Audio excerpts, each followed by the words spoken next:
Welcome to the Thriver Lifestyle Podcast. I'm your host, Marian Bacol, embodied leadership coach, holistic wellness consultant, and TEDx speaker.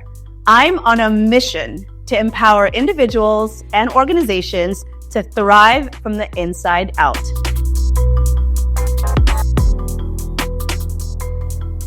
Hi, Kelly.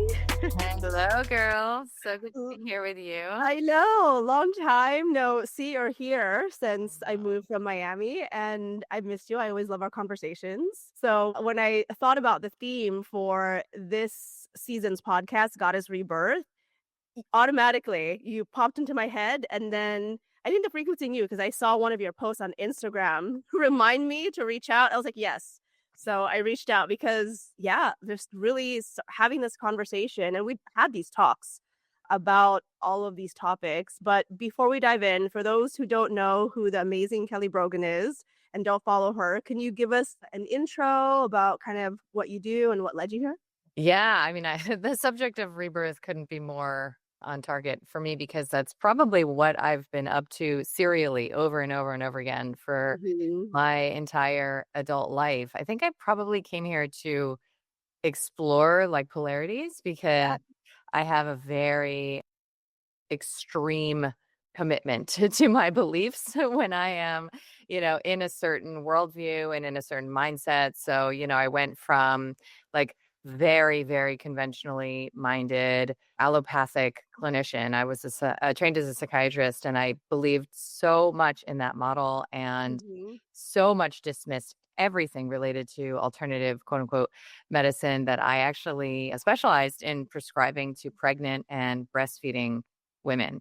And I was a secular atheist. I mean, I was hardcore. Now I would call it scientism, but a hardcore believer in the religion of science. Like that's all there is to see. It's the material world that's measurable. That is what is real. And I was a bench researcher. I was very committed.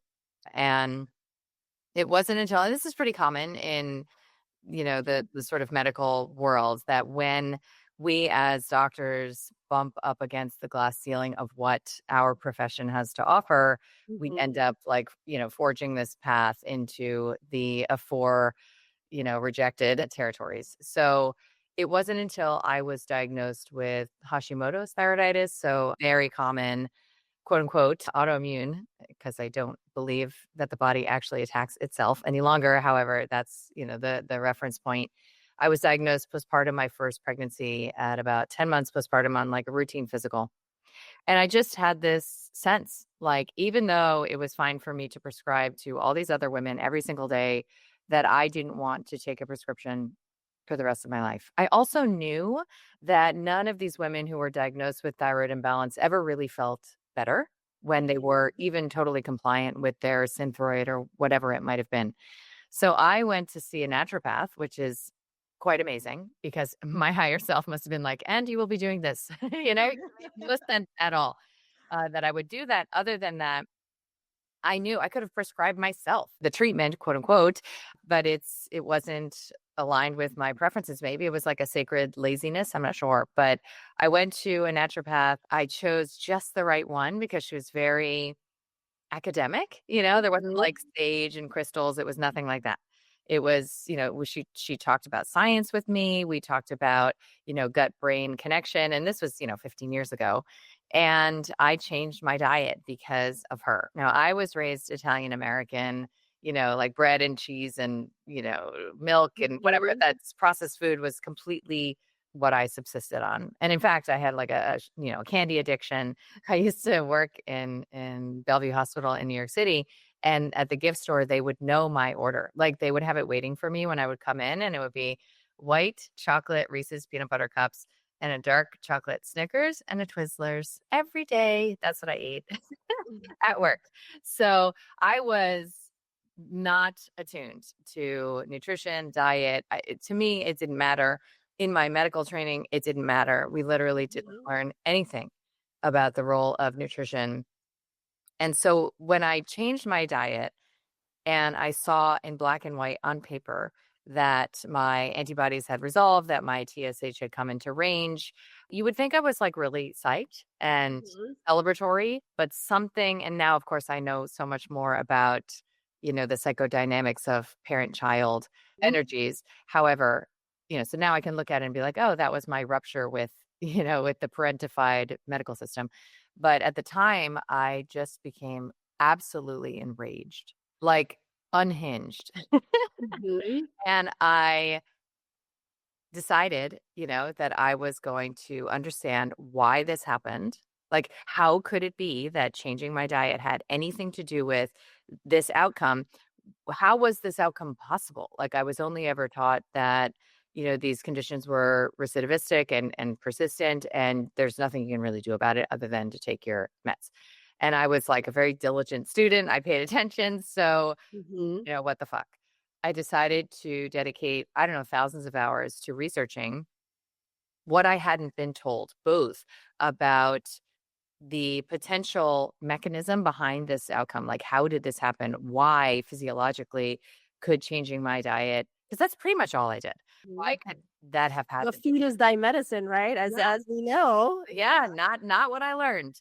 I Mhm. learned about like, oh, if you have diabetes, don't have like a big gulp from 7-Eleven, or if you have like heart disease, like, cool it on the salt. That was pretty much what we learned about nutrition in medical school.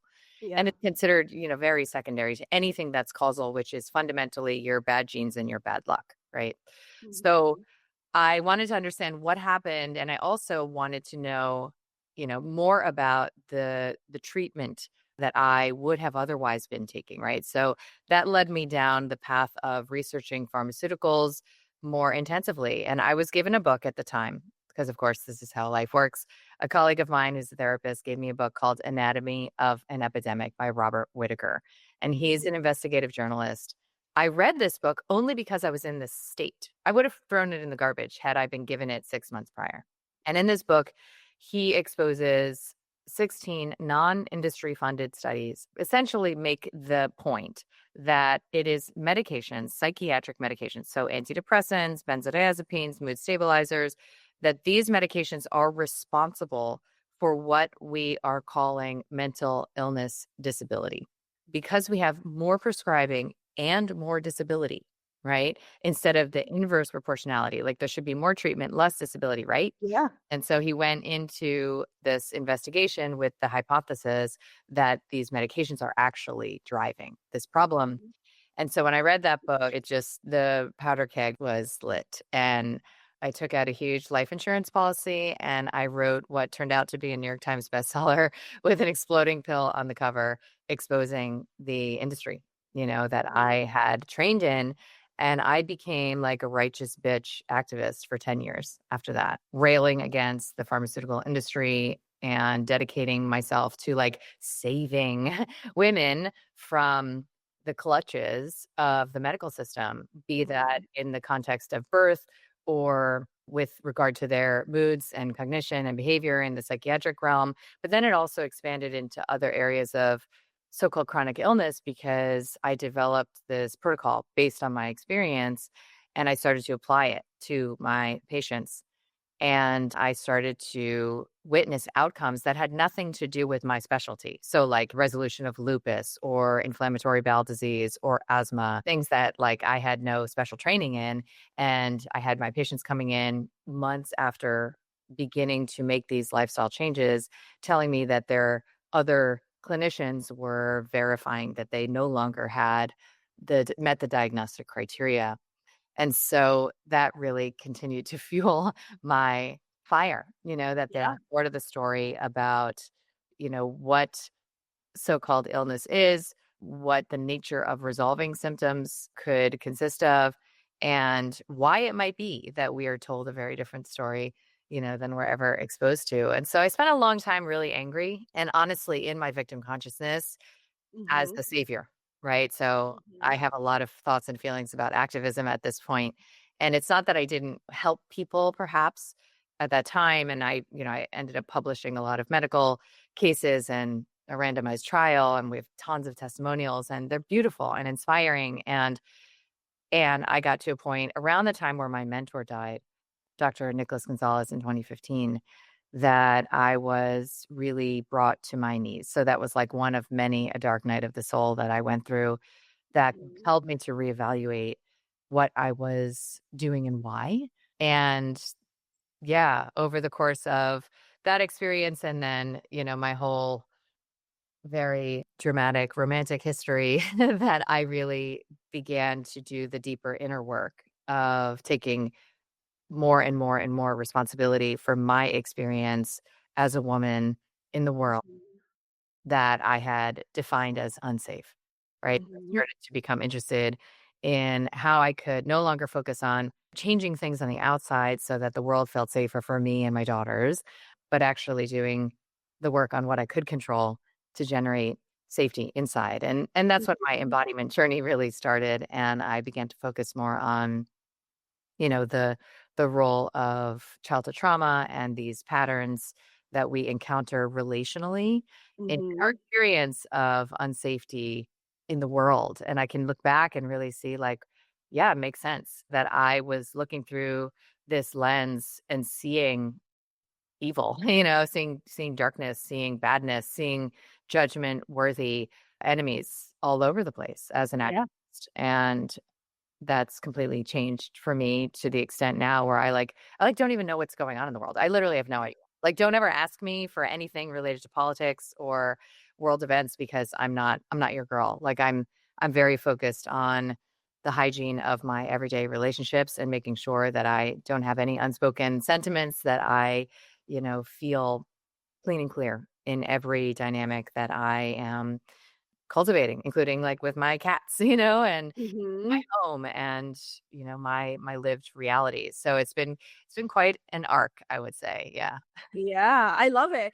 Well, there's so many points that I wanna touch on. I think it's so within the theme for Goddess Rebirth is, you went through this cycle because I have a very similar story just from a different lens, Yes. right? Oh no. Yeah. Where you go through this there is a point where and I think this is where a lot of people are so scared of, like, feminine rage Mhm. because you can accomplish a lot, but there comes a point where you need to know how to alchemize it or else it consumes you, That's right. you know? And Yeah. you spoke, that was your fire fuel, this rage, this anger. Because at one point in my life, I went through a lot of childhood sexual abuse, gone through a lot, and, like, that was my fire fuel, like, that's actually what helped me, like, survive until it came to a point where, like, all this bitterness, anger, if I didn't change it, like, would have consumed me. Yeah. They think that's like Mother Nature is such a beautiful way, like, we can have natural fires and then which is good for the earth, right? It helps it rebirth, but if it gets too far, it destroys everything.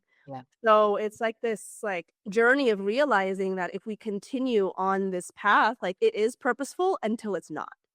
Yeah. Right? Like, and we have to recognize when we need to like, all right, shift that. I actually my TEDx talk was about victim consciousness to Yes. survivor to thriver. For so long, I had that I'm a survivor. I was so big on that, right? I like was a member and speaker for RAIN. I did all this until I realized I was still keeping myself That's in exactly right. with that identity. Like I don't and when you really like think about it for me, like the dictionary of survive was like, "You just exist." I'm like, "I don't wanna just exist and be in this state, like, there has to be more."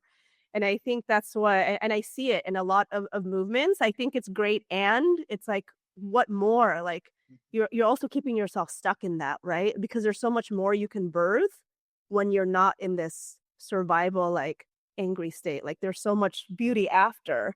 And I think it's so beautiful because you went through that contrast. I think that always had to happen, right? Because you knew you have this stark contrast, you know? I always feel not to wish anything that I happen in my life to happen to anyone, but I believe I have the depth because I'd been there. Like, you Yeah. have that depth of understanding because you had experienced it yourself, like, all of those things. And I think that's part of embracing, like, the huge spectrum that is the goddess and feminine energy, it's not just this love light, which I think is so when I think about people like, "Oh, feminine is always so light." I'm like, "No, like look at nature. Nature has it's not always sunshine and light." So I love this arc of your story because where are you now? Yeah. Yeah. I Which I is want beautiful.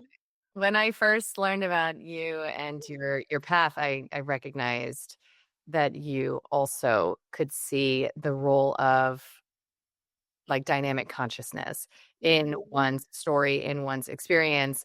And, when I look at the through line of my own experience and then what I witness in other women, mhm, the victim consciousness dimension of it, it's the greatest predictor of the light feminine that you have access to, right? So, like the joy and the pleasure and the creativity, because you could be, like you said, you could be very in touch with this, like a sense of aliveness that comes mhm, from that righteous indignation. And I know that vibration better than fucking anybody. I mean, I spent so many years like righteously indignant, and the bitterness. I mean, you can even look at my face, like, towards the end of that era, and it's, like, tight, it's like my eyes are mhm, tight, like, there's, like, a draining of a certain kind of vital force. I became, like I took, like, a rigid shape, in my mhm, body, and I call it the erotic caress of the enemy, the obsession that you have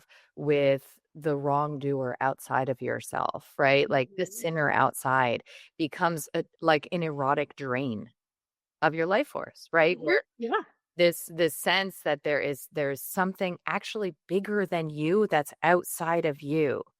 So you mhm, stay in this childlike comportment.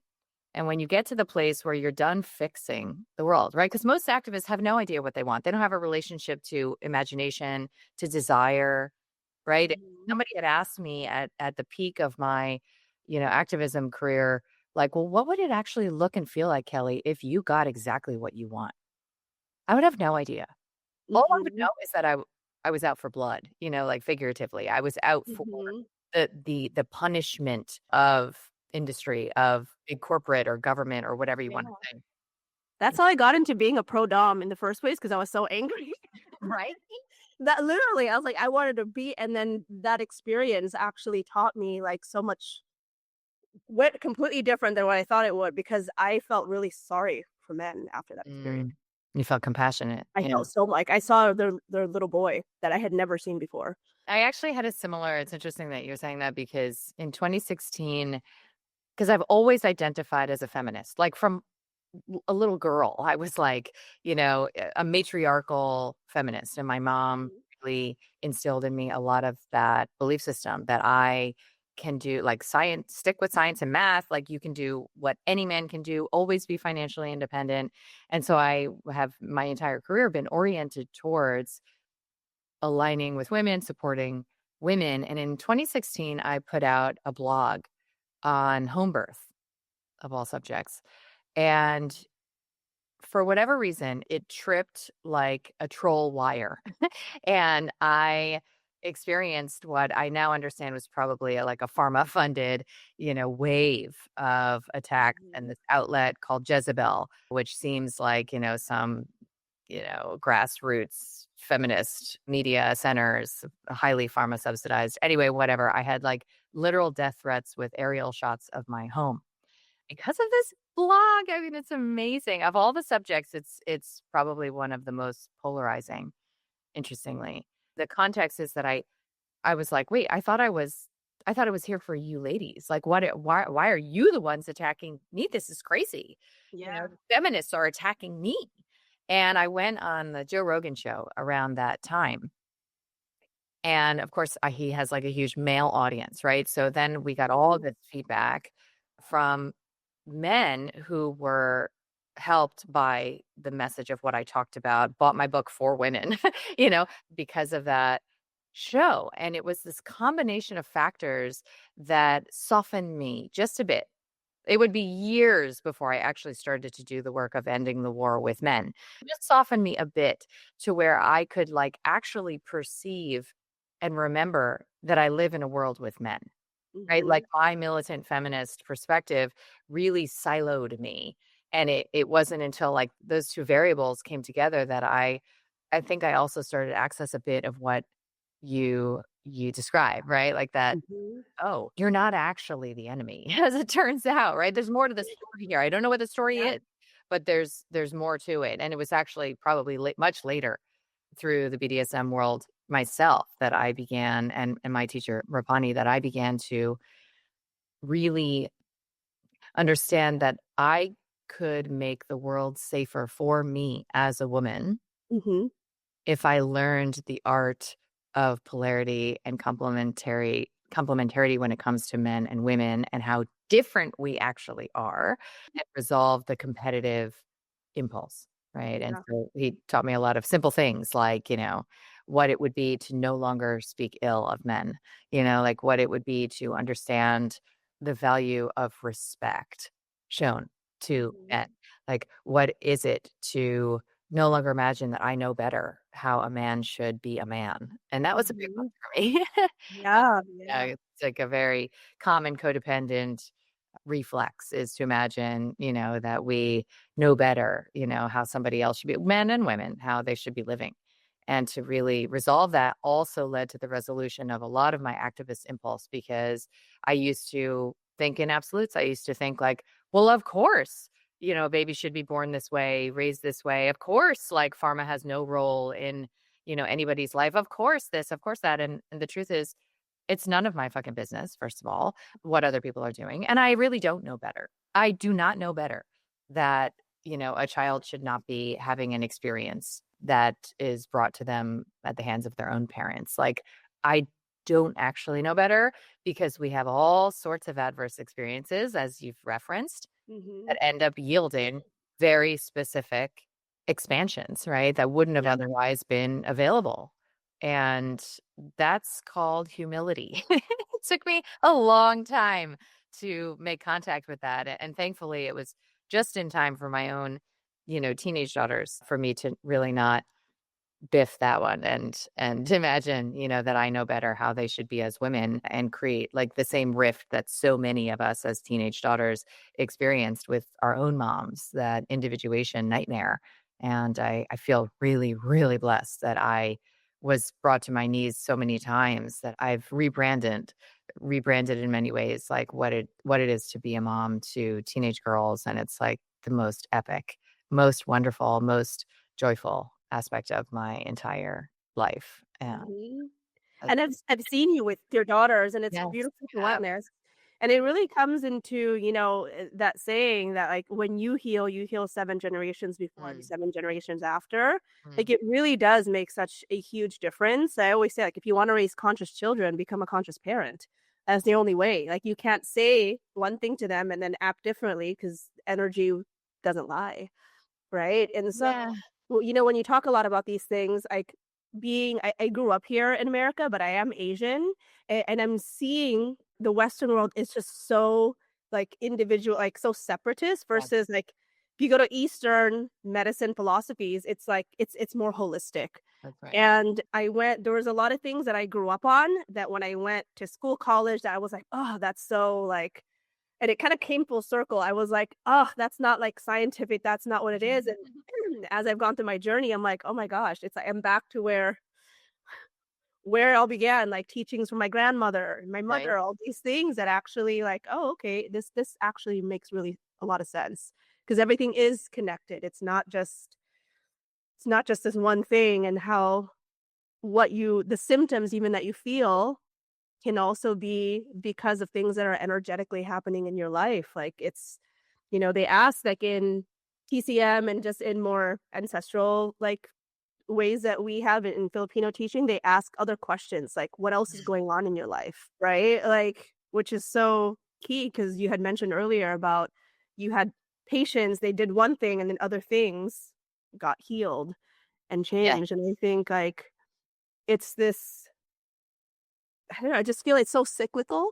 yeah. Right, to learn, like, you went through your whole and now, like, you're in this place where you're teaching your daughters this way so they can pass on this type of cycle, not the last one, which Yeah, the thing is so that beautiful. the plot twist for me was that I thought that conscious parenting was about knowing things, right? Mm. The truth. I thought it was about having access to the truth about Are you ready to thrive, not just survive, in your life, leadership, or career? At Thriver Lifestyle, we believe thriving isn't just about success. It's about alignment, vitality, and creating a lasting impact. For women leaders, our coaching programs are designed for high-achieving, busy women who are ready to reclaim their power. If you're feeling burnt out or disconnected, we guide you to transform stress into flow and burnout into balance. Through somatic practices, breath work, and mindfulness, we empower you to lead with authenticity, confidence, and vitality. For corporations, Thriver Lifestyle helps forward-thinking organizations cultivate thriving workplace cultures. We created customized wellness programs that foster employee well-being, build resilience, and improve morale, unlocking the full potential of your team and company. Whether you're an individual ready to transform or an organization ready to evolve, Thriver Lifestyle is here to help you thrive. Visit thriverlifestyle.com today to learn more and schedule a consultation. Because thriving is more than just a goal, it's a way of life. Now I'm gonna like blow up your podcast with all these like trigger words, chemtrails, and and vaccines. No, you could use as many trigger words as possible. I always say like people call me conspiracy theory until it's like proven, but Until it's true. Yeah. me, anything goes here. I was like, oh, once, I am a very quick study. And when I want to know about something, like I'll learn in 10 minutes, like everything there is to know. And or that's what it feels like anyway. So I learned a lot about, how to identify toxicity in the environment and in your lifestyle choices. And I, of course, began to apply that as a mother, right? So my kids, for example, they literally never had pizza or cake at a birthday party, ever. Their entire childhood. Okay. Why? Because those are toxic foods, right? So they didn't have technology. We were in the Waldorf system. The Wi-Fi is turned off at night, like everything was through the lens of what does the healthy mom do, right? Like what does the holistic conscious mom do? I used to drag them to like ecstatic dance on Sundays. We used to do rituals together. And I thought that that's what being a conscious mom was. I thought that it was about knowledge. And of course, that's like a very masculine perspective, right? The mental. Right. And in some ways, of course, that's true. What I learned, however, and mostly after leaving my last marriage, which was to a man who's not their father, right? What I learned was that my capacity to be with my own feelings is what being a conscious mother is, in my definition anyway, right? So that they would never, ever be put in a position to regulate my inner state, right? Which means that I actually don't need them to agree with me. I don't need them to do what I ask them to do. I don't need them to comply or obey in order for me to smile, laugh, show warmth, show physical affection. I'll tell you like a silly example. When my eldest when she first started to like, hang out and socialize or whatever, she went out one night and I forget, they went like bowling or something. It's like totally G-rated. And she was out later, like, I don't know what, till 11 or midnight, later than we had agreed, right? And then she didn't answer. At this point, she had a phone, and that's a whole other story, but she didn't answer her phone, right? So I was super pissed. I don't get pissed. I made a commitment never to yell because I grew up in that kind of environment. So like I never, ever yell, but I know how to yell with my eyes and my tone like, when I'm okay. It's like a special gift I've developed. Anyway, so she gets home and I'm annoyed and mad, right? She goes to bed. The next morning, I wake up and I feel like I want to be like closed to her. Like, I just feel like, right? Like the way you sort of like give somebody a vibe when you're pissed at them, like you're very different energetically. You don't make the same kind of eye contact. You don't use the same tone of voice. Like, And I felt that when I woke up. I felt like, oh, I'm gonna not consciously, but I was like, oh, I'm gonna kind of like, I don't know, give Close off. right, Yeah. give her like a little bit of tude, right? Until we Mhm. talk about it and figure out what the fuck went on, right? And that was one of the early moments where I was like, nope, that's not love, right? I felt out of control in that situation. That's my inability to be with my own discomfort that then I needed to pay forward to punish her. Mhm. And you may recognize that as victim consciousness, right? Like, so if I am in a place where she gets my love no matter what, then I'm going to actually be warm with her, even though I have these other uncomfortable feelings going on that Mhm. are my responsibility. And I remember that morning, it was a decision. It was literally a decision to keep my heart open. And it felt super awkward and super uncomfortable in my own body because Mhm. I was inviting these two fragments together. The part that felt whatever she felt, disrespected, out of control, scared, right? And then the part Mhm. that loves my daughter no matter what. Okay. And those parts had to interact with each other and resolve that fragmentation in order for me to bring them both into the room. And so it sounds like, wow, that's like really unnecessarily complicated for like a stupid, mundane experience. But this is the ethos that I bring now to my mothering, where I'm always on my daughter's team, always. Mhm. And that has led me to really lay down on the altar of this commitment so many aspects of my identity, Mhm. where now I am not the nutrition expert necessarily. I'm not necessarily the one who knows the most about all the dangers, which by the way, they're like largely aware of and managing on their own, like, right, of electromagnetic issues and environmental issues and pharmaceutical issues and whatever. I have come to understand that conscious mothering is about my own emotional regulation, period. Mhm. Yeah. That's Yeah. it.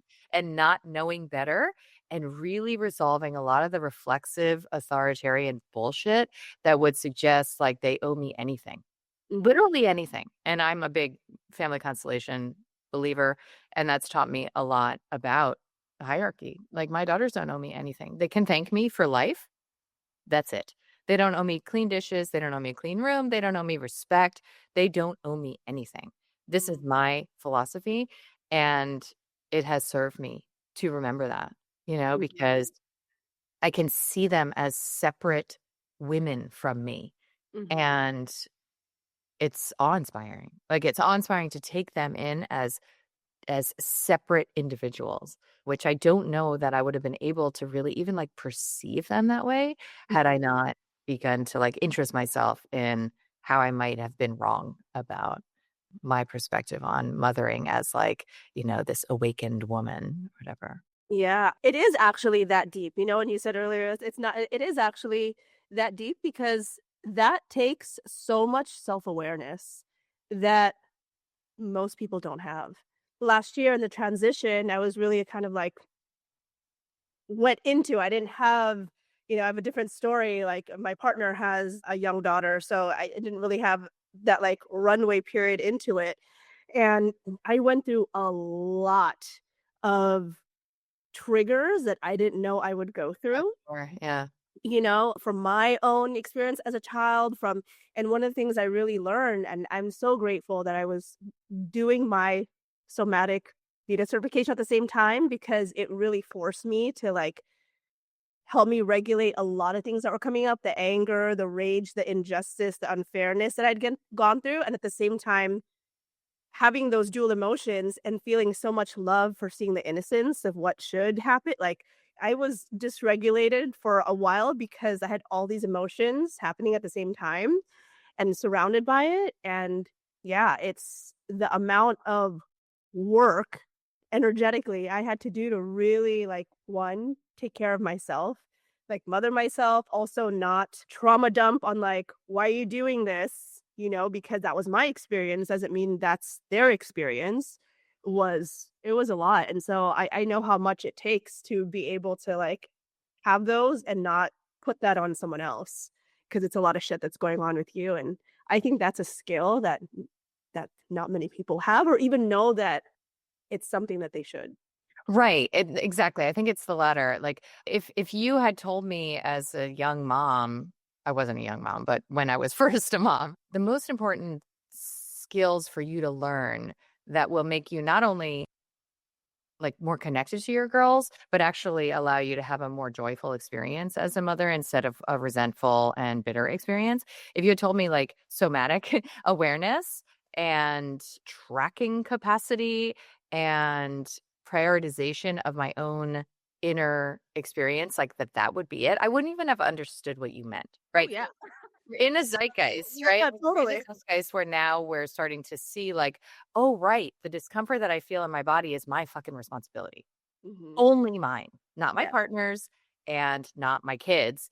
And we know the term containment and this concept of like, what it is to self contain, which is very big in the BDSM world, that this idea that there is a kind of masculine yang energy that can be brought to bear so that the chaos of the feminine can do its alchemical magic, right? Hmm. That is relevant in every single relationship, but perhaps never more. I would say like partnership is a close second, but never more than with kids, right? With children, because the illusion of hierarchy is so built in there. And it's not to suggest that there isn't an order, right? That Hmm. serves. I am a big believer in that.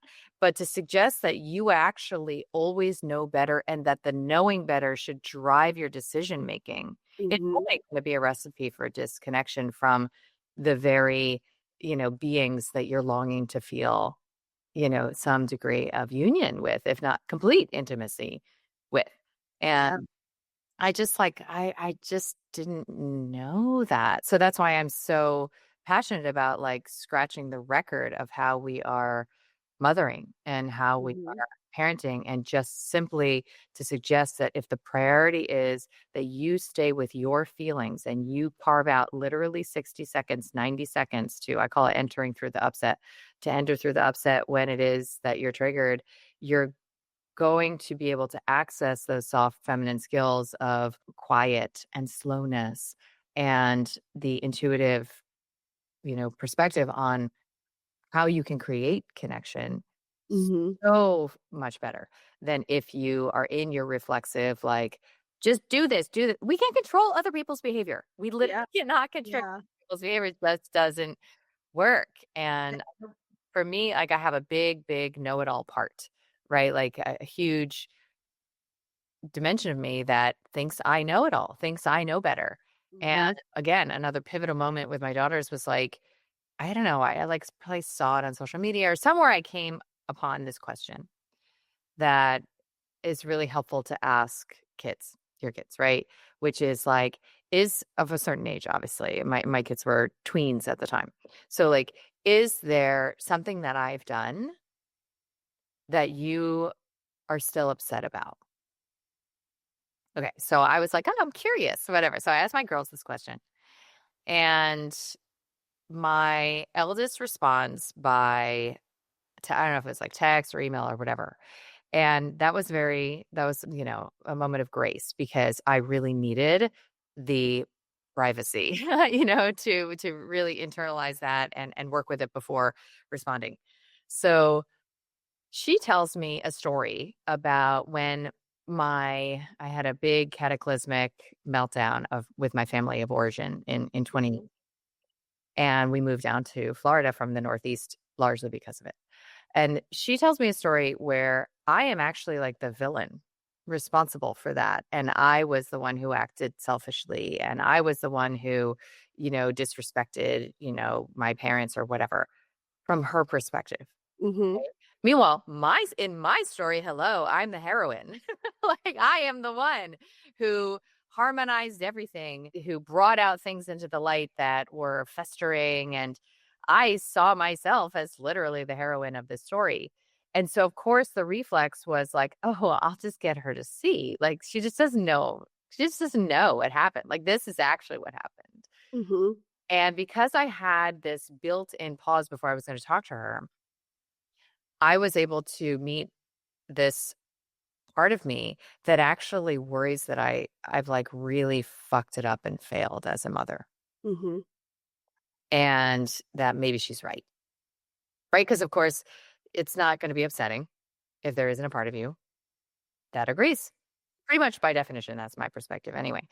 So I sat with that for hours that night. And when I was able to talk with her the next day, I said what I think are the three magic words for any mother to know, which are tell me more. Mhm. And that's all I said.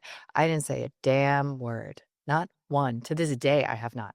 Not one word about Kelly's version of reality. And that to me felt like the big, cycle ending moment in Mhm. my experience as a mother, because I was able to visit with her reality without insisting that she visit with mine. And it changed our relationship. I mean, she was like literally more physically affectionate within 24 hours of that Mhm. experience. And because I now, if they ask me a question, I will tell them stuff. And otherwise, I keep my version of reality to myself. It's for me been a really powerful like secret sauce to maintaining connection with my girls throughout their individuation. And I don't know, it works. I mean, we travel together, we hang out together. My house is like, and of course I'm, single. So I have like this like girly nest or whatever. So it's easy for it to be a place that, they like to hang out. But Yeah. it's required that body-based awareness, that Mhm. somatic skill set where I interest myself in what's going on inside, and I am able to insert a pause between my usual avoidance tactics, which could include calling a girlfriend, leaving a voice note, responding with my perspective, or a million other like spiritual tools that I have. That's why Mhm. I sometimes like to say, like, the only spiritual practice I need is that I'm committed to entering through the upset whenever it arises and being with my own feeling state, offering my awareness and my attention for a minute or two. I'm not talking about some like big, elaborate, hours long, you know, meditation practice. This is Yeah. just all day, every day kind of a thing. And it's really changed the game for me. Yeah. I think it's also, like, so key in romantic relationships too, I feel I like haven't had the opportunity yet to apply it, but I'm well, sure. it's good, the tools that, like, I've learned, I'm just like, "Alright," like, really, like, moving, like, like, through the emotions that comes up, and, like, what you said earlier, knowing that it doesn't always have to be my I love how you want to be right or you want to be happy. It's gone up so many times, like, leaning into I always ask myself, am I leaning into love, or I just wanna be right, or I just want to be whatever it is? And this question of, like, surrender has been my motto for years, surrendering to the mystery of life, because before I used to, like, have that control. Now it's just been because I've surrendered, and it's this muscle of surrendering, the type of things that have unfolded, including my relationship, has been totally magical and something I could have never fathomed, right? Like, so it's just been a practice of, like, surrendering and, like, feeling the emotions in my body and, like, letting it work through somatically has been just the key, like, that missing piece that I had been missing, and I think that's so important for everyone, but I think especially for women because we're taught to, like, fear our emotions because they can be so much. And I know I wanna be sensitive of our time, but I feel like there's just so much more we can talk about this. I know you have your book, The Reclaimed Women, that's already out. Do you wanna share a little bit about that and how the audience can find you to learn more? Sure. I mean, I do believe in an order of operations, and this could be illusory. I don't know. But for me, it makes a lot of sense that first you get right with your body. Like, first you connect to your body, you get on the same team as Mhm, your body. And so that means that you no longer perceive any symptoms that you're dealing with, whether it's like fatigue and brain fog, or gas and bloating, or hair loss, or joint pain, or literally whatever it is, you no longer perceive those as a problem. And mhm, so that's a lot of what I wrote my previous books about, is like how to start there. And I think once you have enough safety in your nervous system, you can start this work that you and I are talking about that is largely in the relational realm. Mhm. which if you don't have a regulated enough nervous system, you can't sit with shame for 60 seconds. You literally can't. Like your system can't capacitate the energies Mhm. without tripping old wires and defenses and habits of self-protection, right? So once you're at the place where you're looking at, how is it that I can go from being a disappointed and bitter woman who is overachieving all of the time to a woman who has access to play and pleasure and creativity and who's really skilled at receiving. That's what I wrote this last book about, like what that map looks like, what that journey home to self looks like, and not like I have arrived, trust me. But I do study the sort of architecture of these processes, and they tend to be pretty archetypal. Like they look pretty similar, and they Mhm. often start, as we referenced, with a no, a big no to whatever's going on in your current life, whether it's a dynamic you have with the medical system, or it's your marriage, or it's your experience of your family of origin, whatever it is. And from that place, you can start to develop intimacy with your yes and apply these principles of personal responsibility and feminine alchemy. I mean, to me, the best news is that I actually don't need to get anyone else to see my perspective Mhm. in order to feel more connected, Mhm. in order to feel more of my own power, in order to feel that I have a very influential role in what is happening, whether it's in my business, in a relationship, with in dynamics with money, in my experience of the world at large. And so that's been Sisters, are you ready to reclaim your wild, sacred feminine power? Join us for Savage Feminine Reclamation, an intimate, luxurious, and transformative retreat happening September 22 to 27, 2025 in Tulum, Mexico. This isn't just a retreat. It's a sacred 5-day journey into the heart of your divine feminine essence. Through powerful embodiment practices, rituals, and deep connections with nature, you'll shed old layers, awaken your inner goddess, and step into your fullest power, while also enjoying time to explore Tulum's famous cenotes and white sand beaches. Space is extremely limited to ensure a deeply personalized and transformative experience. Don't wait, there's only 10 spots available. Secure your spot now and give yourself the reclamation your soul has been craving. Visit thriverlifestyle.com to learn more and reserve your place today. This is your time. Answer your soul's call to reclaim your savage feminine power. To me, the true reclamation of my power as a woman is not like showing that I can be, I can subdue the enemy, right? Mhm. I'd be right and get them to see. It's actually not needing any of that to change in order to feel myself and to also experience more safety, because I think that was the huge bait and switch of feminism, is that like we were told we want freedom. That's not my experience, like as somebody who's really scaled the mountain of feminist promise with regard to self-sufficiency and personal success and, independence. This is not what I actually prioritize. An experience of safety in my body, in my relationships, in the world is what matters to me. And my relationships are what matter to me. My role as a mother is what matters to me. And, having been somebody who put my career before all of those things Mhm. because I was told that was how I would feel more free, we've been duped. And Mhm. so the I guess the good news and the bad news is that you are the one who can begin to offer that safety to yourself, and then the entire world will start to feel safer, as you yourself have experienced. Yeah. And so yeah, so Yeah. I It really is like the inner world can change the outer world. yeah, and it sounds like, oh yeah, yeah, whatever.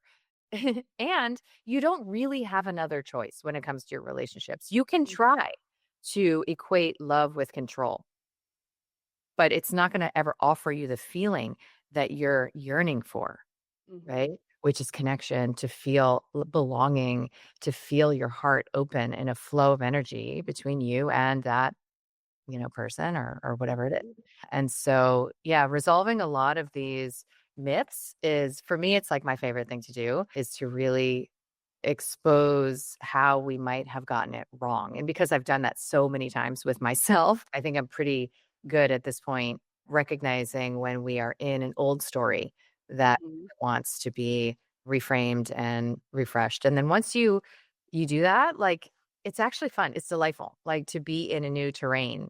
For me, it's a post-feminist terrain. And I'm like, wow, how many more things was I wrong about? How can I experiment with this new perspective? So that's a lot of what I am up to these days, I would say. I love it. And how can they, where can they find you? Yeah, so I'm just at kellybroganmd.com, and where I am not censored, you'll find me. Well, here on this podcast, you won't be censored. So. Amazing. Beautiful. And the question that I always love to close a podcast with is, in your own definition, in your own words, what does someone that lives a thriver lifestyle, what does that mean?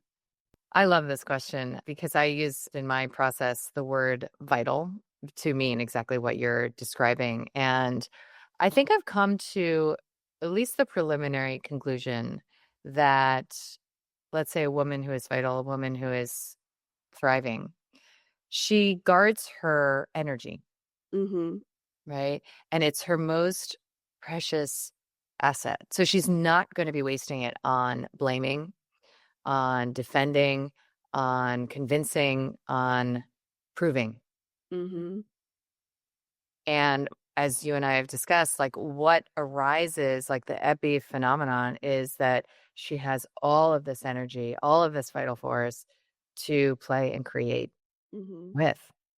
And this is what we're literally here to do as women. So you come into your role in this place, you bring the gift that only you can give. And it's probably not before you value your energy enough to really resolve the reflex to rest into the very comfy, cozy realm of victim consciousness. Yeah. Beautiful. Thank you so much, Kelly, for being on the podcast. And thanks for being here. I always love our conversations, and hopefully next time in Miami, I see you. Total pleasure. Yeah. Really. Thank you. Thank you for listening or watching the Thriver Lifestyle Podcast. If you enjoyed this episode, please subscribe to stay inspired with new conversations each week. Your support means the world. Please share this episode with your community, whether it's your team at work or closest friends. Together, we can spread the message of embodied leadership, holistic wellness, and thriving as a collective. Follow me on social media for more insights and behind-the-scenes content. And if something resonated with you today, please leave a podcast review. It helps us get our message to even more people all around the world. Until next time, remember, you are powerful, you are divine, and you are meant to thrive. See you in the next episode.